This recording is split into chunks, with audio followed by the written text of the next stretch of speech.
Ma'am, ano naman po sa Korean yung iniiwasan ko siya at umiiwas ako sa kanya? Although dalawa po yung sentences na binigay ni sender, pareho lang naman yung ibig sabihin nun and we can express that in Korean sa isang paraan na lang din. So we can say, 저는 그 사람을 피하고 있어요.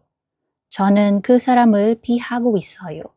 Take note, ginamit po natin yung salitang pihada, which is iwas sa Tagalog, no? Or sa English, avoid.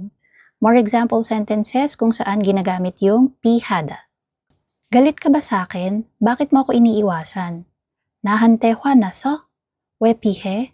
나한테 화났어? 왜 피해? Umiwas ka na naman sa company dinner, no? 너 또 회식 피한 거지?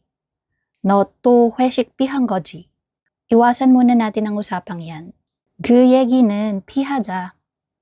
그 얘기는 피하자. Sinasadya mo bang iwasan ng taong yon? 그 사람 일부러 피하는 거야? 그 사람 일부러 피하는 거야? Sa ngayon, iniiwasan ko ang matataong lugar. 요즘은 사람 많은 곳을 피하고 있어요. 요즘은 사람 많은 곳을 피하고 있어요. Iniiwasan ko ang maanghang na pagkain. 저는 매운 음식을 피해요. 저는 매운 음식을 피해요. Iniwasan niya ang mahirap na tanong. 그는 어려운 질문을 피했어요.